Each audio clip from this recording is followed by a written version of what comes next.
Greetings and welcome back to room 303 in sophomore English. I'm with you in your hymnals on page 20, 21, 22. We are now in the introductions to unit number 1, and we're now going to do a little bit of work with the central idea in nonfiction. We were looking at an introductory set of comments for fiction. Let's take a look now at what we mean by nonfiction and take a few notes. Everything is driven, as the text says on page 20, by the thesis statement. Do you see it there? The main idea. Of course, there's all kinds of clues that we'll be paying attention to. See them in the box there on page 20. To find central idea, we can take a look at the title. We can take a look at the thesis statement and topic sentences. Of course, the support for central ideas will come from statements of fact, expert opinion, examples, personal observations, anecdote, analogy. All of those will be for us evidences of how we will come to the support for our central ideas. Let's begin with Anna Quindlen's Quilt of a Country. We're going to only read a small section from this one. Read with me on page 21. While still in college, Anna Quindlen, 1953 she was born, began a career in journalism, writing for the New York Post. In 1986, she began writing a weekly column for the New York Times. In 1995, Quindlen left journalism for a time to devote herself to writing fiction and published 4 best-selling novels. Quindlen's distinctive essayistic style is well suited to exploring the changes in national outlook after September 11, 2001, of course 9/11 as we know it. On that date, terrorists attacked the World Trade Center in New York City and the Pentagon in Washington, D.C. Quindlen responded in writing, mulling over the impact of the attacks on the nation's spirit. She published the following essay in Newsweek, a journal magazine, only weeks after the event. So here we go. Write this down. We're going to look at just a brief part of this essay about the 9/11 experience and living past the 9/11 experience. Now, obviously, we're going to pause here and point out on your page 21. Notice that we've got boxes numbered. They obviously are color-coded for us. Let's kind of pay attention to the way we're being guided in some ways to know how to read this non-fiction piece of writing. Read with me. With the end of the Cold War, there was the creeping concern that without a focus for hatred and distrust, a sense of national identity would evaporate that left the left side of the hyphen, African American, Mexican American, Irish American, would overwhelm the right. And slow-growing domestic traumas like economic unrest and increasing crime seem more likely to emphasize division than community. Today, the citizens of the United States have come together once more because of armed conflict and enemy attack. Terrorism has led to devastation and unity. Yet, in 1994, the overwhelming majority of those surveyed by the National Opinion Research Center agreed with this statement, quote, "The U.S. is a unique country that stands for something special in the world," end quote. One of the things that it stands for is this vexing notion that a great nation can consist entirely of refugees from other nations, that people of different, even warring religions and cultures can live, if not side by side, then on either side of the country's Chester Avenues. Faced with this diversity, there is little point in trying to isolate anything remotely resembling a national character, but there are 2 strains of behavior that, however tenuously, abet the concept of unity. Notice we're going to have now 2 different views that are both going to be expressed in our reading. There is, 1, that Calvinist undercurrent in the American psyche that loves the difficult, the demanding, that sees mastering the impossible, whether it be prairie or subway, as a test of character, and so glories in the struggle of this fractured coalescing. And there is a grudging fairness among the citizens of the United States that eventually leads most to admit that no matter what the English-only advocates try to suggest, the new immigrants are not so different from our own parents or grandparents. I'm on page 22 now.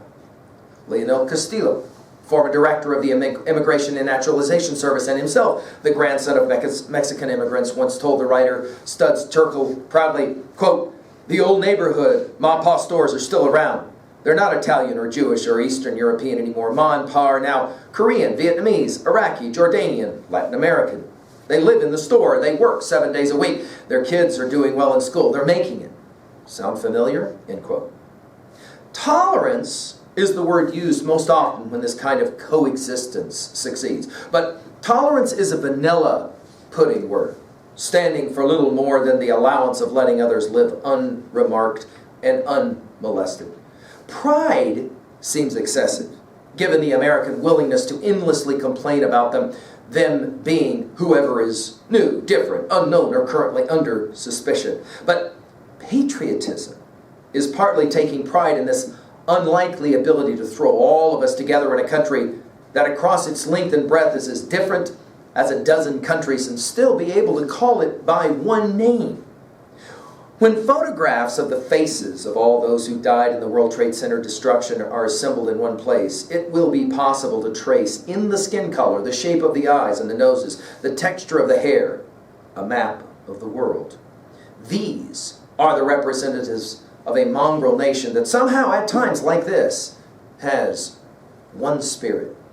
Like many improbable ideas, when it actually exists, or when it actually works, it's a wonder. By the way, notice that we have central ideas at the bottom of page 22. The supporting details in the selection suggest the following central ideas. The unity of America as a nation is a complex and wonderful thing because the nation is founded on diversity. The unity of America is possible despite the diversity of American citizens because of two common attitudes, a love of struggle and a sense of fairness. Now, notice our second independent practice for nonfiction on page 23, beginning on page 23, is Artful Research by Susan Vreeland. Susan Vreeland, we worked with earlier in our Magdalena Looking. In the course of writing Girl in Hyacinth Blue, Susan Vreeland did extensive research. In the article Artful Research, she explains the necessity and benefits of research for writing fiction and shares some of her research methods. Now, do notice 39. Do you see it on page 23, 40, 41? Do you see those boxes? Each one of those boxes has a question mark. Yes? Just like we did in our earlier set of questions, at the end of this reading study, we're going to want to pay attention to how we answer each one of those questions. Let's now just follow along with our professional reader, Artful Research by Susan Vreeland, and then let's have a thing or two to say at the conclusion of our study here. All right, here we go. Artful Research. Artful Research by Susan Vreeland.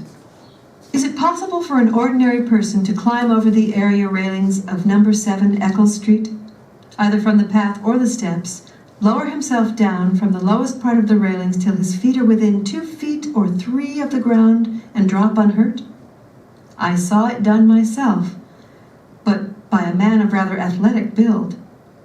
I require this information in detail in order to determine the wording of a paragraph. James Joyce wrote this to his aunt once when he was out of Dublin. Can't you just imagine her muttering, "That boy, what will he think of next?" as she looks for her umbrella to go out in the rain and take the trolley to Eccles Street. Excessive? Unnecessary? Stalling from the act of writing? Joyce's letter is instructive and revealing. Similarly, I must admit that I have sent my French translator on a mission to find whether the carvings of heads on the façade of the Ministère de la Défense on Boulevard Saint-Germain are repeats of the same face or different faces. Among other things, she told me I had the wrong street. While some writers may be more cavalier, claiming that it's fiction after all, I hold with the meticulous Joyce, not wholly out of allegiance to a recognized master, but for the sake of the richness of story that results. For me, research gives direction, depth, and authority to the writing. It doesn't just decorate a preconceived story with timely trivia. All right, let's pause for a moment. Take a look at that line one more time. There is your thesis. Now, notice she begins by quoting a letter by the great James Joyce, who we will study, by the way, in our senior year in more detail. One of the greatest writers of the 20th century. But notice her thesis. For me, it's there in blue, number 41. For me, research gives direction, depth, and authority to the writing. It doesn't just decorate a preconceived story with timely trivia. There's your thesis. We want to put that in our notes at level 1. That obviously is the central idea, and we want to put it on words.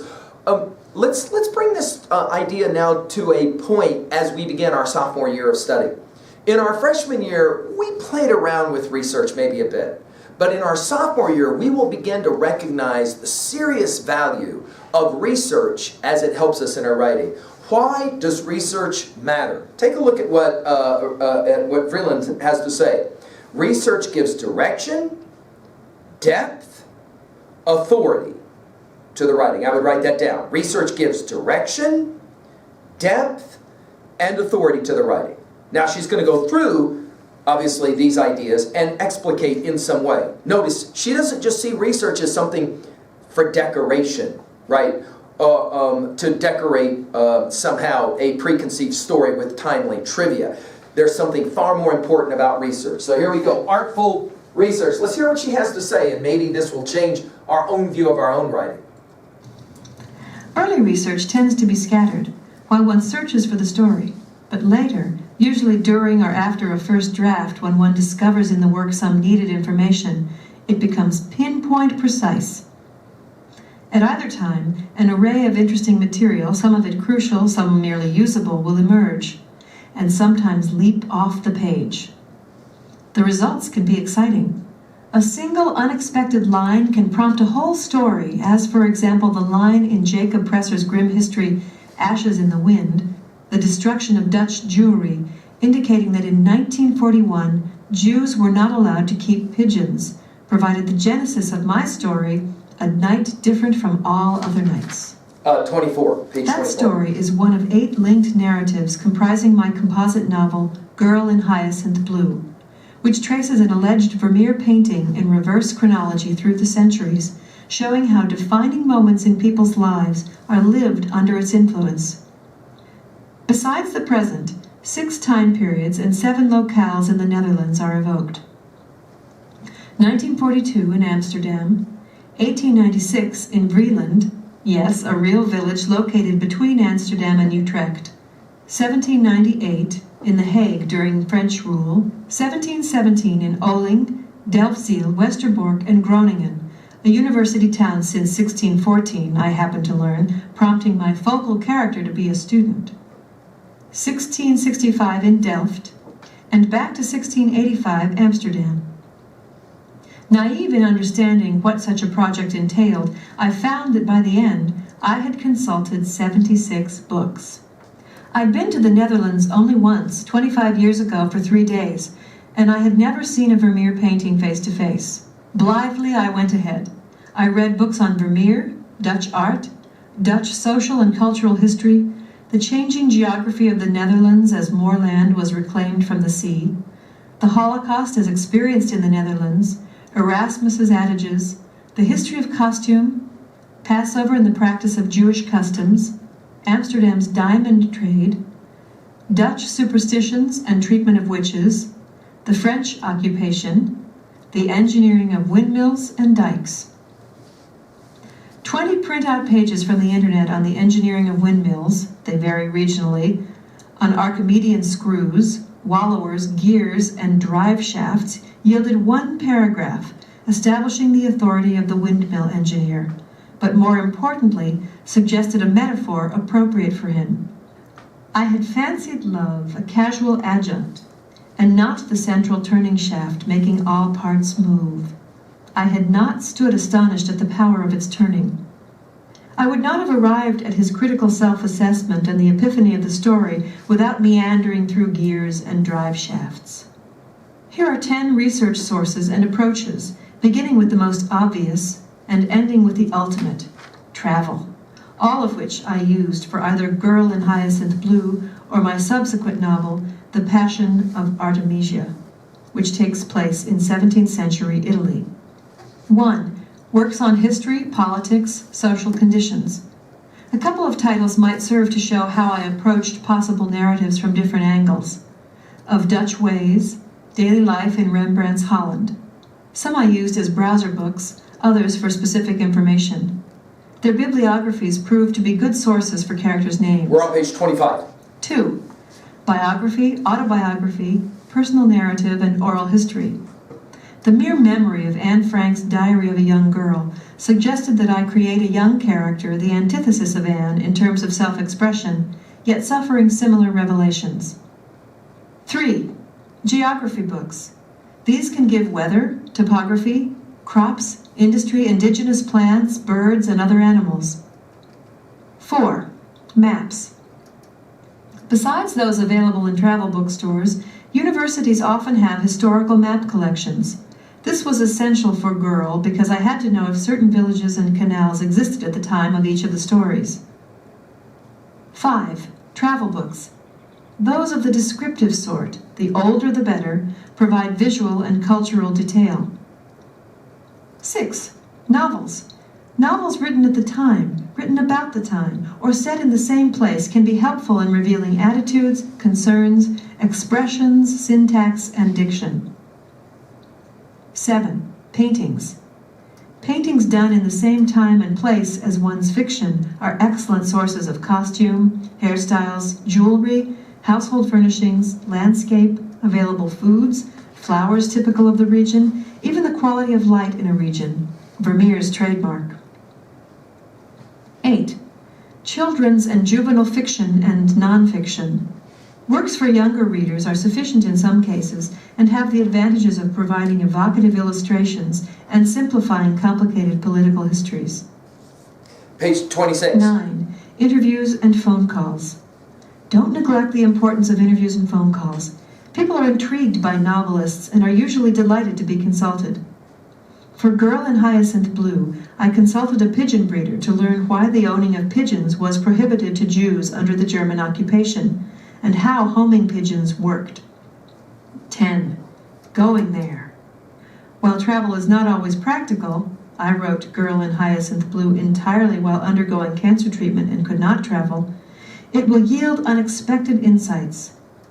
So, when does one stop researching and start writing? Good question. You write when the story comes to life. When it assumes some structure, when you can't help but start, not when you know everything you'll need to know. That's impossible to anticipate before you get into the heart of the writing. You might need to push yourself away from the safer act of research and leap into a first draft. Don't get bogged down with fears of historical inaccuracy when writing a first draft. In one of the flood stories in Girl, the student needs to write a note. He's in a rowboat. He can't dip a pen in an inkwell. Did they have pencils in 1717? Look it up later. Keep writing. Keep the momentum going. If you don't know what they ate, leave it blank and get down the more important elements of the scene. One caveat.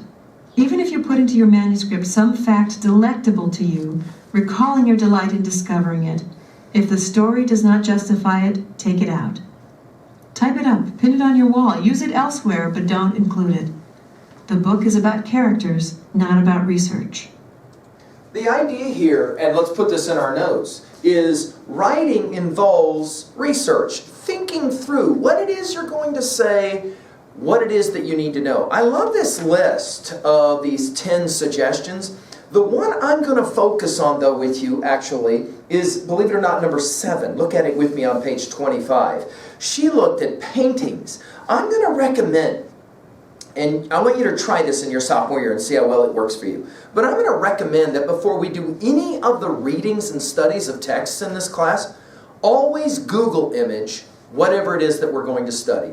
Google image the author, Google image the title, and just see what kind of images or pictures come up. You may be really stunned, and by the way, this will maybe be a way for you at 3A to relate to another text. Remember, an image is a text, and it may help you at 3B to kind of capture a bit of memory. The last thing we want to point out, of course, is her suggestion that in the end, the best way often to be motivated to continue your writing is travel. Now, I know she's talking here about traveling far away, but let me suggest to you that sometimes you might want to consider your writing for the essays that you have to write for us, for the texts that you have to write for us, the stories, the poems. Try writing them someplace other than where you normally write. Take a drive, for example, up into the mountains or the Badlands, and see if you can get some writing done there. And watch how geography, that is to say travel, affects your thinking and your composition as you write, and of course, as you research. Well, there you go. I hope that you're ready now for us to jump into our Unit 1 study. Thank you.